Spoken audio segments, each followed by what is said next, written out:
ارے نور و رحمت کا خزینہ ہے غریبوں کے لیے. اگر طیبہ جا نہیں سکتے تو درے خواجہ پہ چلو. شہر اجمیر مدینہ ہے غریبوں کے لیے. شہر اجمیر مدینہ ہے غریبوں کے لیے. آؤ چلو غریب نواز کی بارگاہ میں. سنو اس سے نماز کے بارے میں بھی آپ کو پتا چلے گا.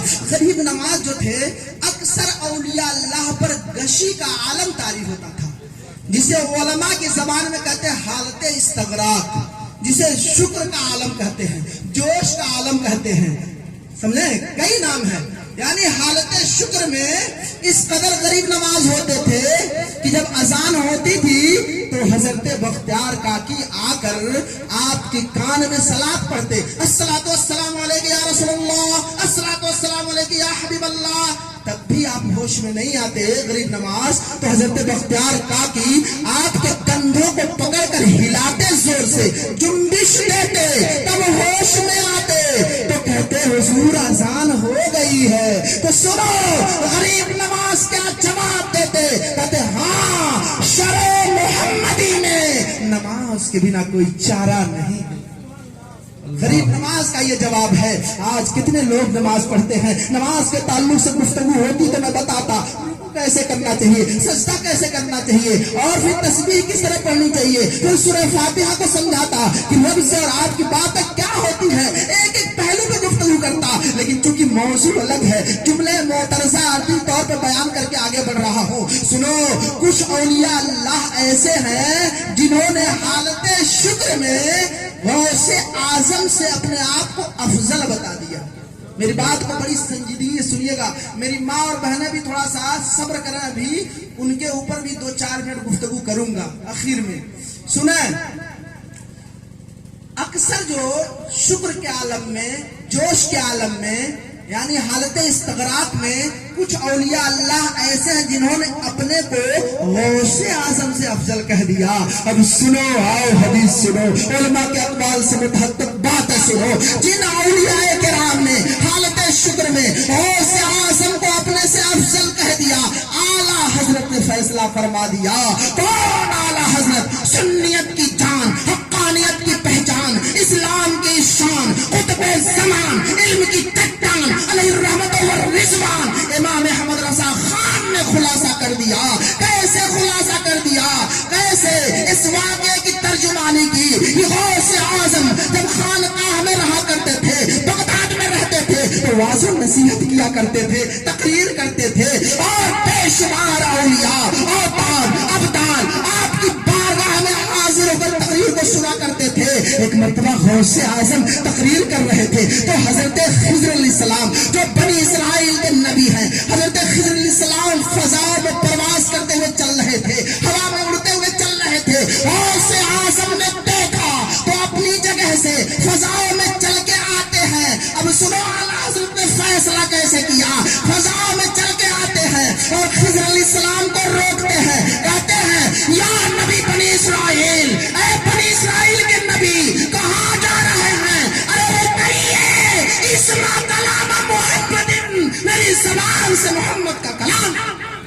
سبحان اللہ، سبحان اللہ. محمد کا کلام سنیے، اتریے. خضر علیہ السلام اترتے تھے، غوث اعظم کی تقریر کو سنتے تھے.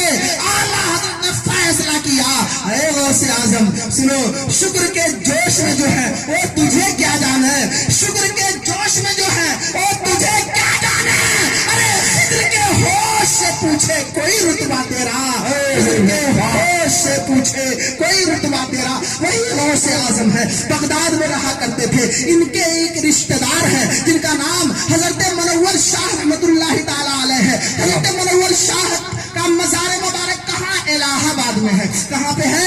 الہ آباد میں. لیکن یہ رہتے کہاں پہ؟ بچپنے میں یہ بغداد میں رہتے تھے. یہ ہیں کون؟ غوث اعظم کے رشتے دار ہیں. کون؟ منور شاہ رحمت اللہ علیہ، جن کا مزار مبارک الہ آباد میں ہے. جو لوگ نہیں جانتے جا کے دیکھ سکتے ہیں، وہاں پر مزار شریف آپ کا ہے. آپ بچپنے میں غوث اعظم کے رشتے دار تھے، غوث اعظم کے پاس رہا کرتے تھے. غوث اعظم کو وضو بنانے کے لیے لوٹا میں پانی دیا کرتے تھے. کون دیتے تھے پانی؟ منور شاہ رحمت اللہ علیہ پانی دیتے تھے. سنو بڑی مزے کی بات ہے، ایک مرتبہ آپ نے لوٹے میں پانی لا کر دیا غوث اعظم کو وضو بنانے کے لیے.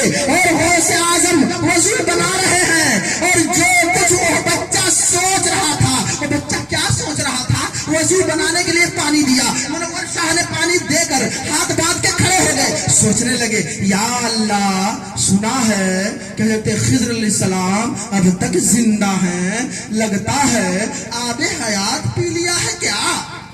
کون سوچ رہا تھا؟ یہ وہ بچہ سوچ رہا تھا۔ کون؟ مرور شاہ، ان کا مزار الہ آباد میں ہے۔ پانی دے دیا وضو بنانے کے لیے، سوچ رہے ہیں کہ خضر علیہ السلام اب تک زندہ ہیں، لگتا ہے آب حیات پی لیے ہیں کیا؟ یہ آب حیات ہے کیا؟ اب سنو جو کچھ اس بچہ سوچ رہا تھا، غوث اعظم کی نگاہ اس بچے کے فکر کو پڑھ رہی تھی۔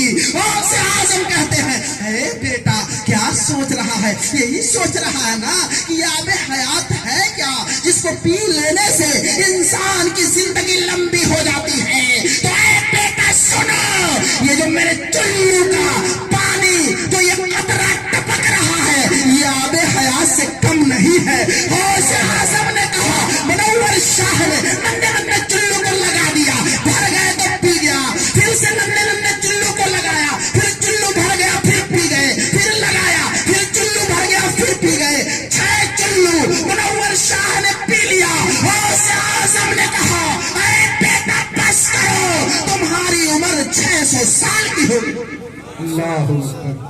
اے بیٹا بس کرو، تمہاری عمر 600 سال کی ہو گئی۔ اب مجھے کہنے دیا جائے، سنو یہ ہے غوث اعظم جن کے چلو کا پانی آب حیات سے کم نہیں ہے، اور وہ ہے رسول اعظم جس کے تلوے کا دھون ہے آب حیات، جس کے تلوے کا دھون ہے آب حیات، ہے وہ جانے مسیحا ہمارا۔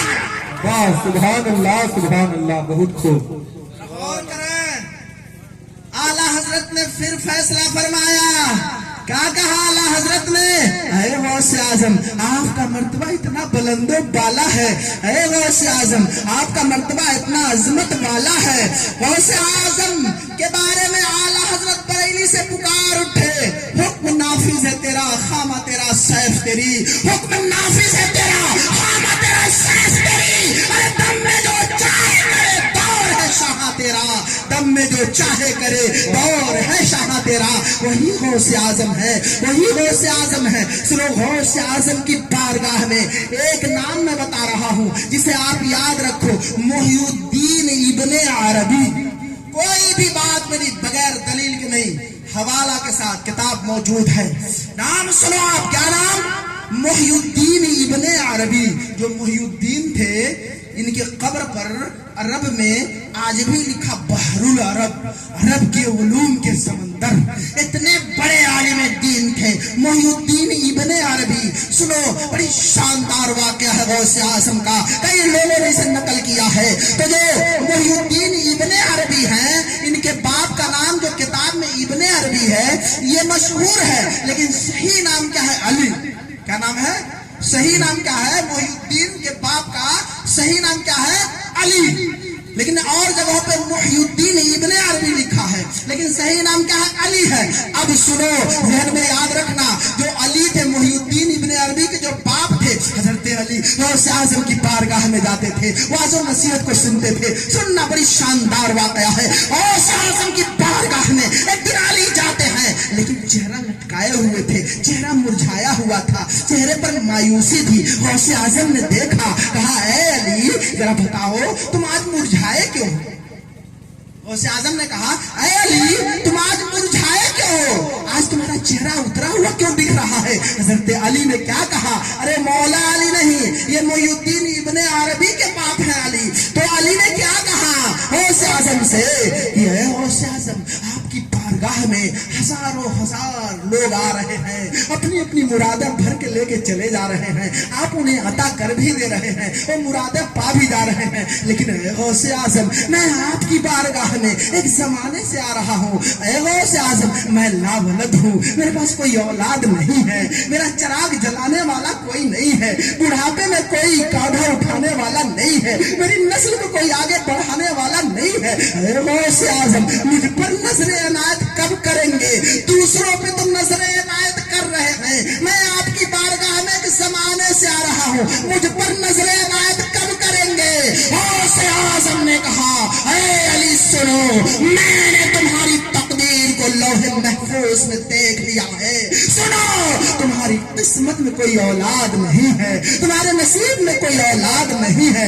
اے علی تم صبر کرو, آرام کرو. اب سننا, جیسے غوث اعظم نے اتنا کہا, علی کی آنکھیں آنسوؤں میں ڈبڈبا گئی, علی کی آنکھیں آنسوؤں میں ڈوب گئی, اور غوث اعظم کا دل رحمت کا سمندر تھا. جیسے روتے ہوئے غوث اعظم نے دیکھا تو علی سے کہا, اے علی تم رو نہیں, تم چپ ہو جاؤ, رو نہیں, سنو میری بات, تم رو نہیں, چپ ہو جاؤ. جتنی اولادیں میری زوجہ کو یعنی مجھے جتنی اولادیں ہونی تھی اللہ پاک نے مجھے دے دیا ہے. غوث اعظم نے کہا جتنے بچے مجھے ہونے تھے یعنی میری بیوی کو ہونے تھے اللہ نے دے دیا ہے. اے علی سنو, ایک لڑکا ہونا اور باقی ہے. اے علی تم ادھر آؤ, رو نہیں, تم پریشان مت ہو, تم اپنی پیٹھ کھولو نا, میں اس ایک لڑکے کو اپنی پیٹھ سے تمہاری پیٹھ میں داخل کر دو. سنو, علی علی باتیں ہیں. علی نے اپنے سینے کو کھولا, غوث اعظم نے اپنی پیٹھ رگڑ دی. علی اپنے گھر گئے, اپنی بیوی کے پاس گئے, ان کی بیوی حاملہ ہو گئی. 9 مہینے کے بعد محی الدین ابن عربی پیدا ہوئے. اے غوث اعظم, حکم نافذ ہے تیرا, خامہ تیرا, سیف تیری, حکم نافذ ہے تیرا, خامہ تیرا, سیف تیری. اے تم میں جو چاہے کرے, دور ہے شاہ تیرا. واہ, نعرے تکبیر, نعرے رسالت, جشن عید میلاد النبی, نعرے تکبیر, نعرے رسالت. ابھی تو شروعات ہے, ابھی تو میں اصل بات ابھی کچھ بیان ہی نہیں کیا. ارے یہی غوث اعظم ہے.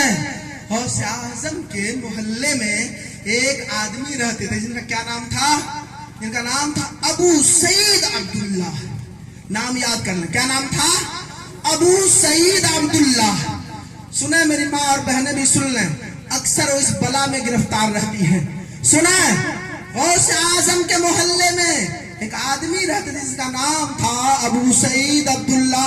ابو سعید عبداللہ کی 17-18 سال کی ایک لڑکی تھی. اس دور میں جو یہ مکان ہوتے تھے لکڑیوں کے بنے ہوتے تھے, 2 منزلہ مکان بھی لکڑی کے ہی بنے ہوتے تھے. تو جو ابو سعید عبداللہ کی لڑکی تھی 17-18 سال کی, وہ مغرب کے وقت چھت پہ کپڑا پھیلانے گئی اور وہ چھت سے غائب ہو گئی, نہیں اتری نیچے.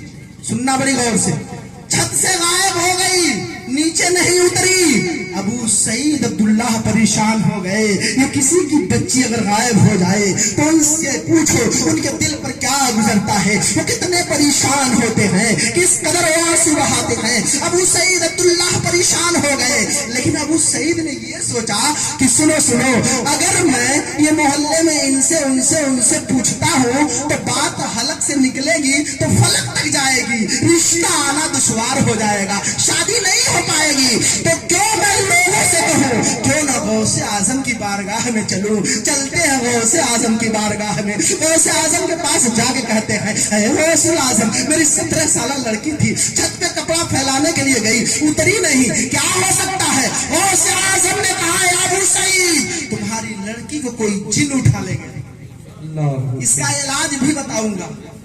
تمہاری لڑکی کو کوئی جن اٹھا لے گیا. تو ابو سعید ہاتھ باندھے کھڑے کہتے, حضور واپسی کی کیا صورت ہے. تو غوث اعظم نے کہا, سنو, واپسی کی یہ صورت ہے کہ تم کرخ چلے جاؤ. بغداد سے تھوڑی ہی دور پہ کرخ پہاڑ ہے, پہاڑوں کا سلسلہ, ایک پہاڑ ختم نہیں دوسرا شروع, دوسرا ختم نہیں تیسرا شروع, تیسرا ختم نہیں چوتھا شروع, چوتھا ختم نہیں پانچواں شروع. یہ تسلسل کے ساتھ پہاڑ موجود ہے. غوث اعظم نے کہا, اے ابو سعید سنو, تم کرخ پہاڑ پر چلے جاؤ, 5ویں پہاڑ پر جانا, اور 5ویں پہاڑ پر جا کر ایک دائرہ کھینچنا, دائرہ کھینچ کر بسم اللہ علی نیت عبد القادر پڑھ کے بیٹھ جانا. اور سے سننا سب لوگ, کیا کہا, دائرہ کھینچنا, اور دائرہ کھینچنے کے بعد بسم اللہ علی نیت عبد القادر, یعنی اللہ کے نام سے عبد القادر کی نیت سے بیٹھ جانا. اب ابو سعید گئے,